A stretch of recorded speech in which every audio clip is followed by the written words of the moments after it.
اللہ تبارک و تعالی کے لیے درود و سلام نبی اکرم نور مجسم شفیع معظم احمد مجتبیٰ جناب حضرت محمد مصطفیٰ صلی اللہ تعالی علیہ وسلم کی ذات والا صفات کے لیے حمد و صلات کے بعد مسلمان کا یہ عقیدہ ہے کہ ہمارا خالق اللہ ہے، ہمارا مالک اللہ، ہمارا رازق اللہ۔ جب یہ ساری چیزیں، ساری عطائیں، ساری نعمتیں اللہ کی ہیں تو پھر مسلمان کی ساری توجہ بھی اللہ ہی کی جانب ہونی چاہیے۔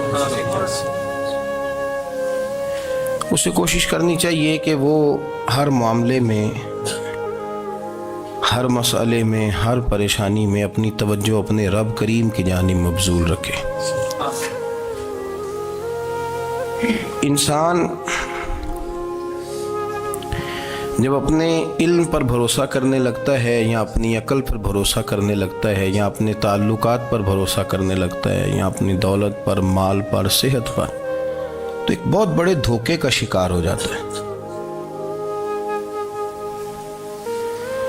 اور انسان جب انسانوں پر بھروسہ کرنے لگتا ہے تو پھر اللہ تعالیٰ اسے بعض اوقات انسانوں کے سپرد کر دیتا ہے، انسانوں کے سپرد۔ اور بہت سارے ایسے لوگ بھی ہوتے ہیں جو رب کریم کو بھولتے ہیں اور وہ اپنی ساری توجہ انسانوں کی طرف، دنیا کی طرف، دنیا داروں کی طرف کر لیتے ہیں، تو اللہ تعالیٰ فرماتا ہے پھر میں انہیں یہ سزا دیتا ہوں کہ وہ مجھے بھولنے نکلے تھے تو میں نے انہیں ان کا اپنا آپ بھی بھلا دیا، اپنا آپ بھی۔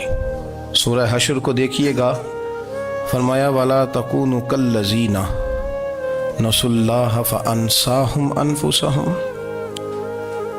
ان لوگوں کی طرح نہ ہو جانا جنہوں نے اللہ کو بھلا دیا تو اللہ نے پھر انہیں ان کا اپنا آپ بھی بھلا دیا،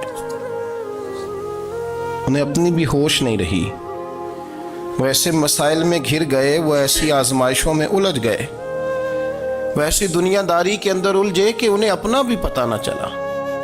اب تو ڈھونڈتا پھرتا ہوں اے اقبال اپنے ہی آپ کو، اب تو ڈھونڈتا پھرتا ہوں اے اقبال اپنے آپ کو، آپ ہی گویا مسافر، آپ ہی منزل ہوں میں۔ جب انسان خدا فراموش ہوتا ہے تو خود فراموش ہو جاتا ہے۔ ہمارا بڑے زمانے سے تکیہ ہے، کبھی امریکہ پر، کبھی یورپ پر، کبھی برطانیہ پر، کبھی مالداروں پر، کبھی اسلحے والوں پر۔ اس کا نقصان یہ ہوا کہ اپنا کوئی وجود نہیں رہا، اپنا کوئی نظریہ نہیں رہا، اپنی کوئی سوچ نہیں رہی۔ ایسے محسوس ہوتا ہے کہ کوئی منشور نہیں، کوئی دستور نہیں، لگام منہ میں ہے اور اس کا سرا کسی کے ہاتھ میں ہے، وہ جدھر چاہتا ہے ہمیں گھما لیتا ہے۔ اللہ فرماتے ہیں یوں نہ ہو جانا کہ تم رب کو بھلا دو اور پھر تمہیں اپنا آپ بھی بھول جائے۔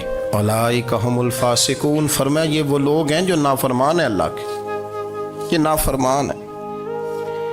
جب یہ نظریہ بن گیا، جب یہ ذہن بن گیا کہ پیدا اللہ نے کیا ہے، دینا اللہ نے ہے، عطا کرنے والا اللہ ہے، نوازنے والا اللہ ہے، تو پھر ساری توجہ دنیا داروں کی طرف رکھنا، میں اللہ والوں کی طرف توجہ رکھنے کا قائل ہوں، میں وہ سمجھتا ہوں، ہم اس چیز کے قائل ہیں، لیکن وہ بھی کوئی آستانہ ہے کہ جہاں حق مرشد کا نعرہ تو بڑا لگے پر رب کا نام ہی نہ سننے کو ملے۔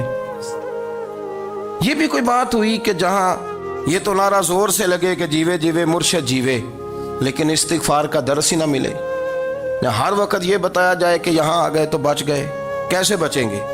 میرے رسول پاک علیہ السلام کا دروازہ سب سے بڑا دروازہ ہے، حضور کا دروازہ سب سے بڑا دروازہ ہے، لیکن میرے دوستو یاد رکھنا، نبی پاک علیہ السلام نے بھی لوگوں کو جب رستہ دکھایا ہے تو رب کریم کا رستہ دکھایا ہے، اللہ کا رستہ دکھایا، اللہ کریم کا رستہ دکھایا، لوگوں رب کی طرف توجہ کرائی۔ میرے رسول کریم سید عالم صلی اللہ تعالی علیہ وسلم نے لوگوں کی اللہ کی جانب توجہ کرائی اور لوگوں سے یہ کہا کہ وہ اپنے رب کریم کی جانب اپنا ذہن رکھیں، اپنی توجہ اپنے اللہ کی جانب مبذول کریں۔ میری بات کو اچھے طریقے سے سمجھیے گا، علم اللہ تبارک و تعالی عطا کرتا ہے تو اسے اللہ کی عطا ہی سمجھنا چاہیے۔ کچھ لوگوں کے پاس علم ہوتا ہے پر علم نافع نہیں ہوتا، وہ ٹامک ٹونجا مارتے رہتے ہیں ساری زندگی۔ علم کو اللہ کی عطا سمجھیں، اپنی عقل پر اپنے شعور پر زیادہ بھروسہ نہ سمجھیں، نظر اللہ پہ رکھیں۔ حضرت مولا علی شیر خدا کرم اللہ تعالی وجہہ الکریم سے کسی نے پوچھا تھا بڑا عالم کون ہوتا ہے؟ ہمارے ہاں تو اب وہ والے عالم پائے جاتے ہیں نا اللہ ماشاءاللہ، جو ممبر پہ بیٹھتے ہیں تو دعوے ہی دعوے ہیں، ممبر پہ بیٹھتے ہیں تو دعوے ہی دعوے ہیں، اس طرح کے عالم ہمارے ہاں پائے جاتے ہیں۔ وہ ہر بات میں دعویٰ کرتے ہیں، میں یہ کر دوں گا، میں وہ کر دوں گا۔ یہ مزاج علماء کا نہیں۔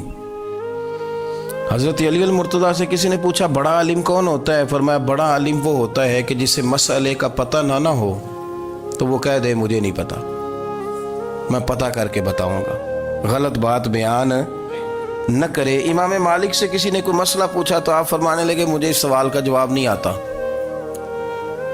ہمارے بزرگ سمجھاتے کیا ہے؟ وہ کہنے لگا آپ اتنے بڑے امام ہیں تو اس سوال کا جواب نہیں آتا۔ فرمانے لگے اگر مجھے ہر سوال کا جواب آتا پھر تو میں خدا ہوتا، مجھے ہر سوال کا جواب نہیں آتا، مجھے تو اتنا آتا ہے جتنا میرے رب نے مجھے عطا کر دیا ہے۔ اپنی نظر اللہ پہ رکھیں، نکل آئیں اس معمے سے باہر کہ میں کوئی بلا ہوں، مجھے بڑا پتہ ہے، میرے پاس 6 ڈگریاں ہیں، مجھے 10 جگہ پہ تدریس کا شغف حاصل ہے، اس سے نکلیں باہر۔ قرآن مجید دیکھیے گا اللہ تعالیٰ نے ارادہ قدرت فرمایا کہ میں حضرت آدم کو بناؤں گا، پھر بنانے کے بعد فرمایا فرشتوں سجدہ کرو آدم کو، سب نے سجدہ کیا الا ابلیس ابا واستکبر وکان من الکافرین، سب نے سجدہ کیا سوائے ابلیس کے، اس نے انکار بھی کیا، تکبر بھی کیا اور کافروں میں سے ہو گیا۔ تو یہ جب اللہ تعالیٰ نے سجدہ کرایا تو کیسے کرایا؟ اللہ تبارک و تعالیٰ نے نا حضرت آدم کو علم سکھایا خود، وعلم آدم الاسماء کلہا، خود اللہ فرماتے ہیں کہ میں نے جناب آدم علیہ السلام کو تمام اشیاء کے نام سکھائے، سب اشیاء کے نام سکھائے۔ تو وہ چیزیں پھر میں نے نا اللہ فرماتے ہیں میں نے فرشتوں پہ پیش کی، میں نے کہا کہ بتاؤ ان کے نام کیا ہے، تو فرشتوں نے جو جواب دیا ہے وہ سمجھنے والا ہے۔ اللہ نے چونکہ خود علم سکھایا تھا حضرت آدم کو، جناب آدم سکھایا تھا لیکن فرشتوں کو نہیں سکھایا تھا، تو اللہ کریم نے فرمایا فرشتوں اب یہ بتاؤ ان چیزوں کے نام کیا ہیں؟ تو فرشتے کیا کہتے ہیں؟ فرشتے عرض کرتے ہیں قالوا سبحانک لا علم لنا۔ آپ کبھی یقین کریں اس چیز کی لذت لیں تو مزہ آ جائے۔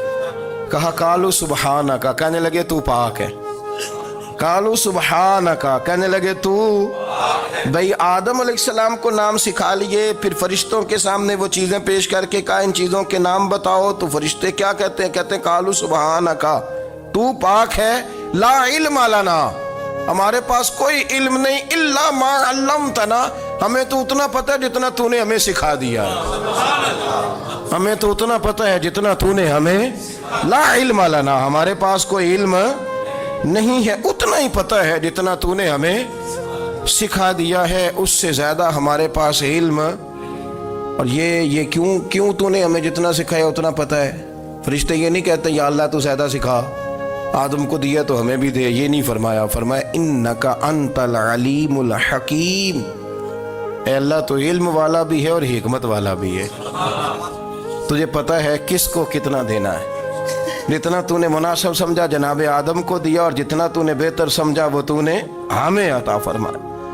تو اگر آپ کے پاس علم ہے، کہیں نالج ہے، اس کو اللہ کی عطا سمجھیں۔ ہمارے ہاں بہت سارے لوگ بن کے بیٹھ جاتے ہیں، میں اکثر کہتا ہوں کہ پھر وہ دعوے کرتے ہیں میرے علاقے والے جاہل ہیں، میرے شہر والے جاہل ہیں، میرے خاندان والے پڑھے نہیں، یہ آپ کا دعویٰ ہے، یہ آپ کو خراب کر دے گا۔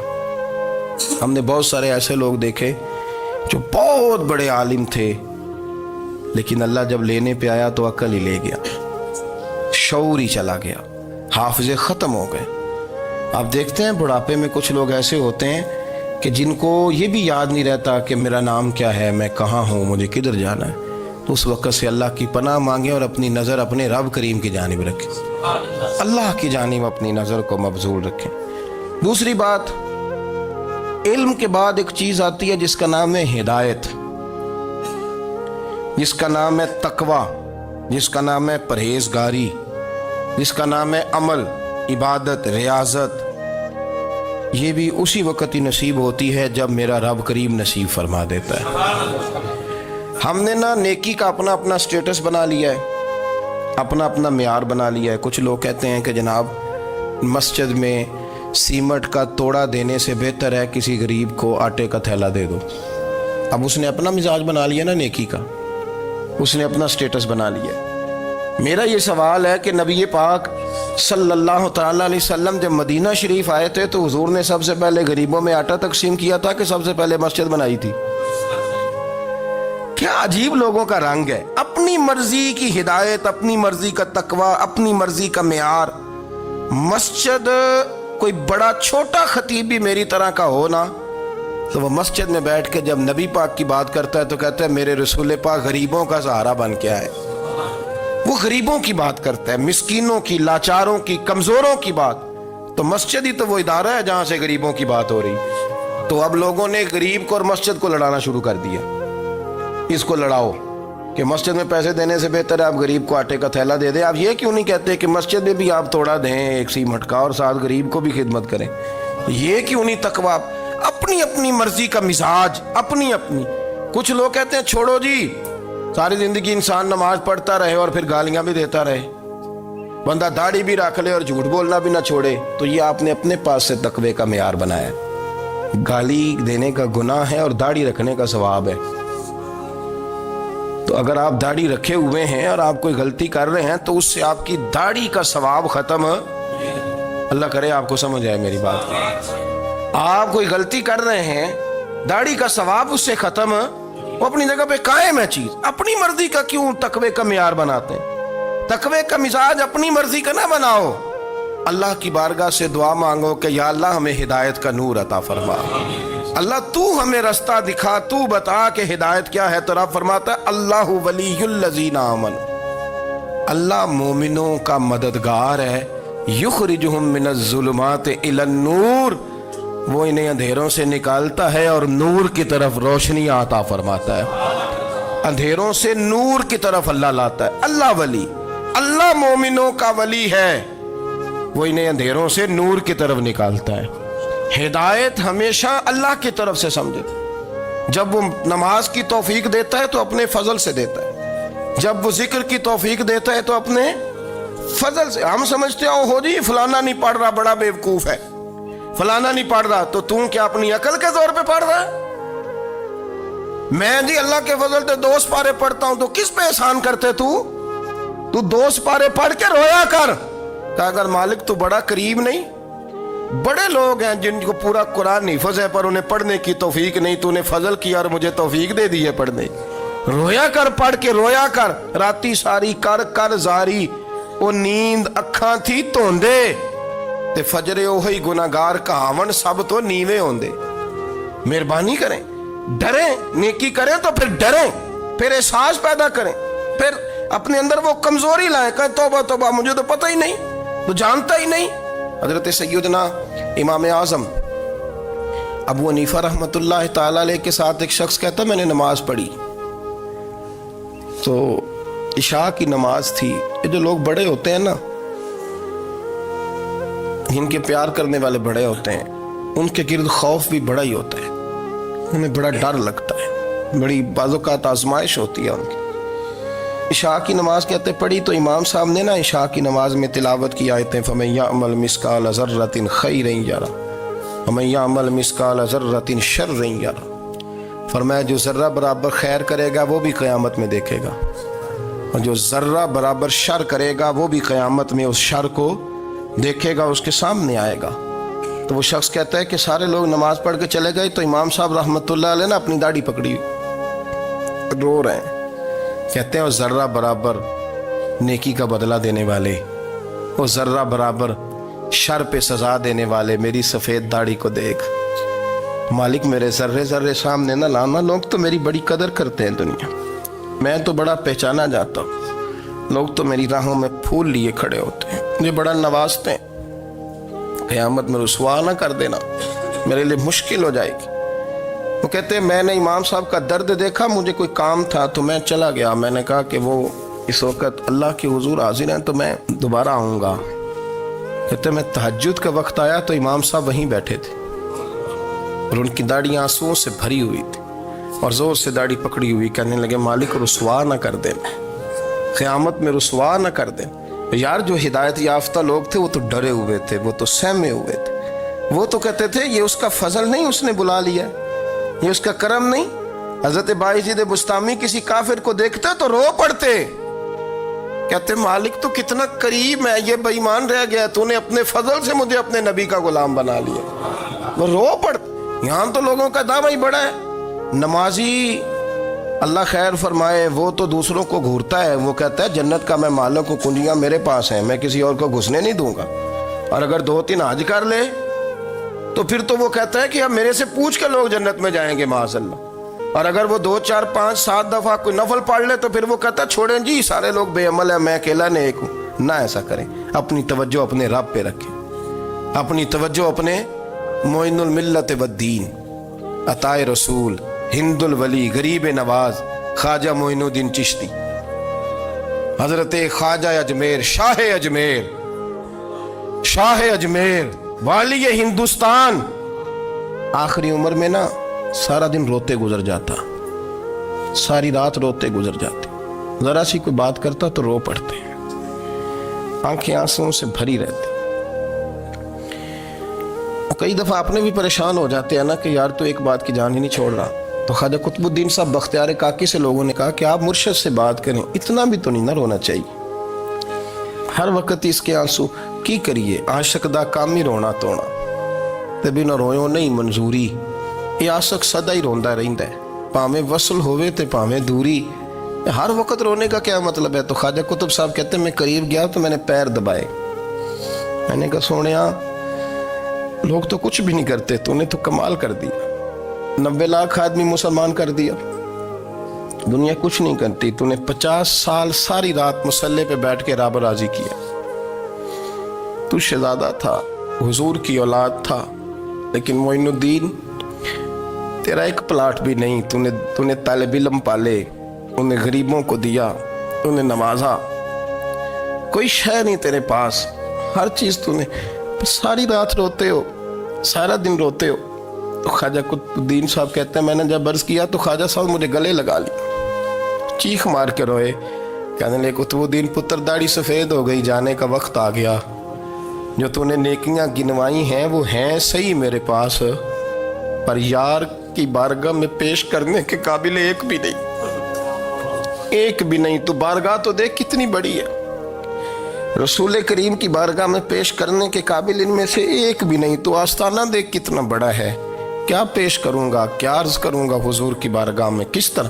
وہ یار جو بڑے تھے وہ تو ڈرے ہوئے تھے، سہمے ہوئے تھے، وہ تو بڑی آزمائش میں تھے، لیکن میرا اور آپ کا رٹا 2 نمازیں پڑھ کے 6 نمازوں کا دعویٰ کرنا اور لمبی چوڑی کہانیاں بنانا اور اپنے منہ سے اپنی تعریفیں کرنا، اس سے تھوڑا باہر آئیں۔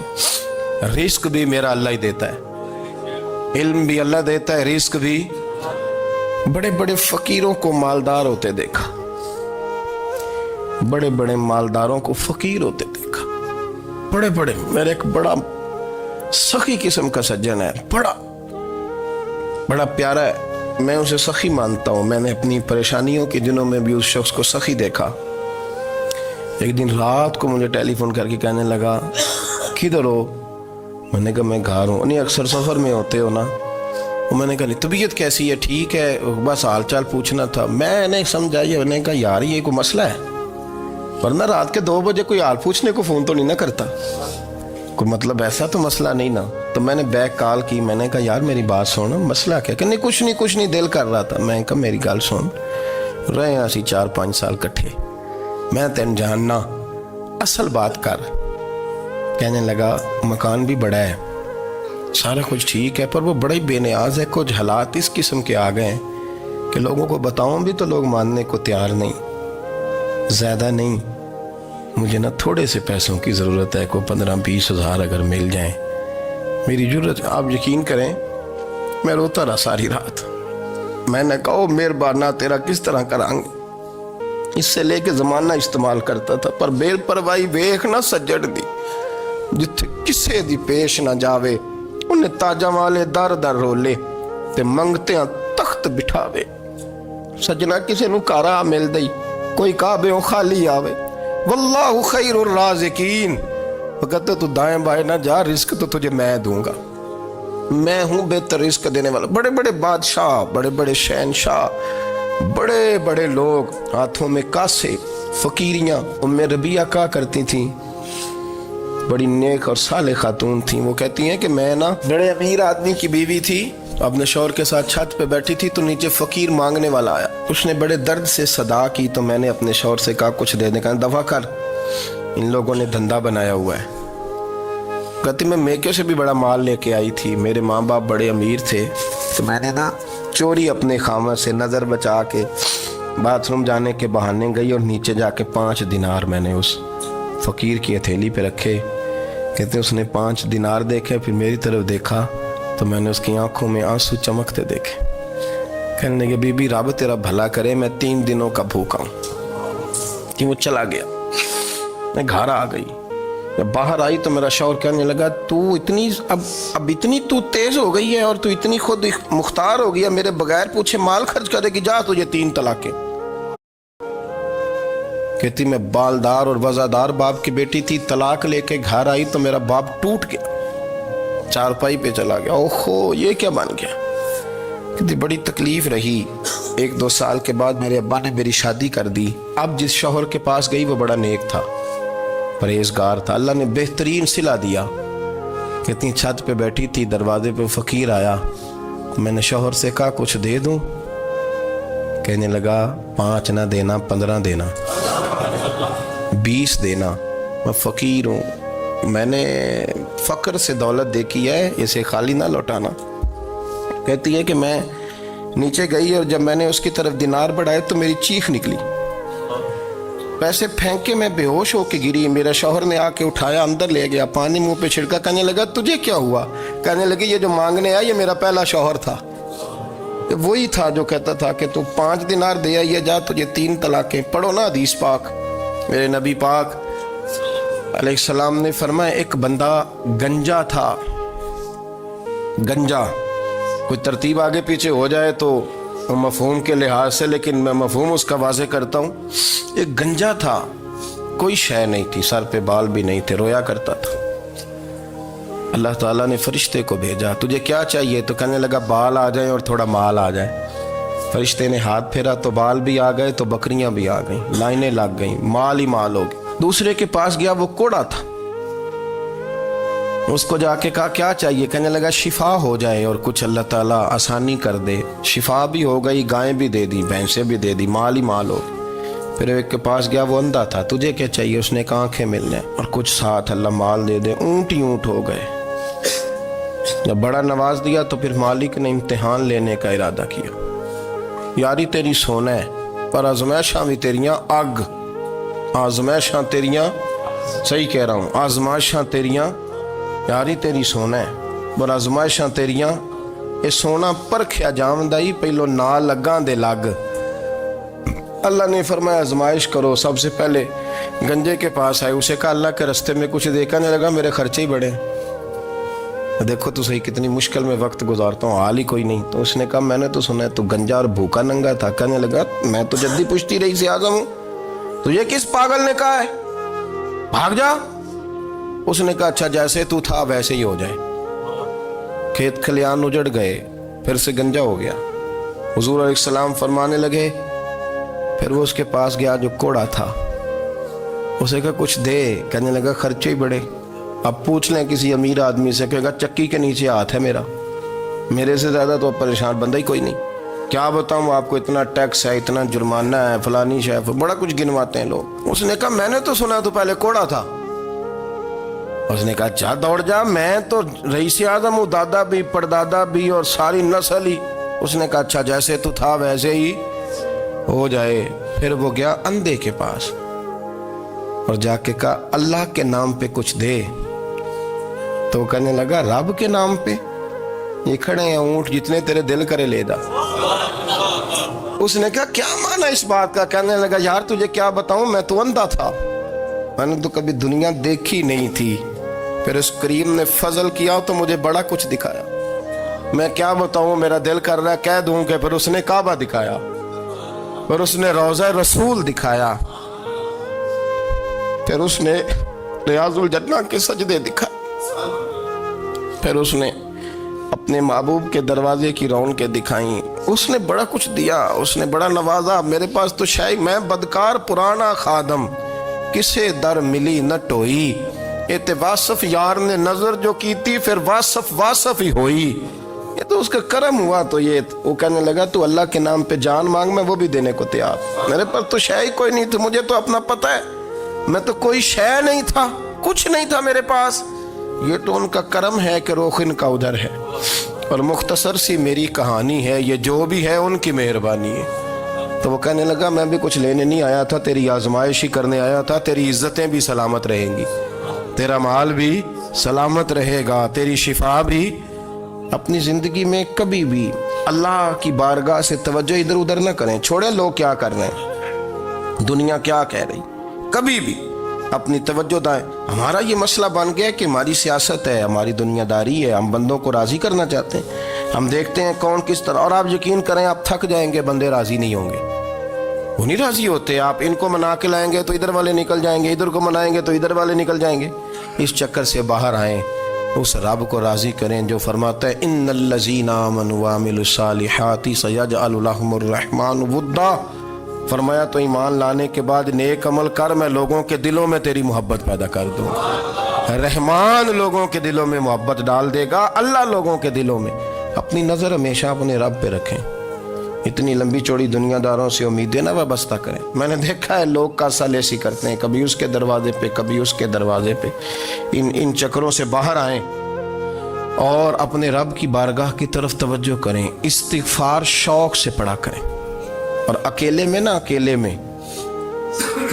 حضرت رئیس المتکلمین مولانا نقی علی خان صاحب رحمۃ اللہ نے لکھا ہے کہ فرعون 500 سال حکومت کر گیا، یہاں تو 5 سال کی حکومت کی پیر لڑکھڑاتے ہیں، 500 سال۔ فرماتے اصل وجہ یہ تھی کہ دنیا جب سو جاتی تھی نا تو اوپر چادر لے کے تو مسلح پہ بیٹھ جاتا تھا، اور ہاتھ باندھ کے کہتا تھا رب تو ہی ہے، میرا پردہ نہ کھولنا، مالک تو ہی ہے، کرم نوازی کرنا، میری پکڑ نہ کرنا۔ وہ بے ایمان ہو کے اگر 500 سال ہاتھ باندھے تو گزارا کر لیتا ہے، تو ایماندار ہے۔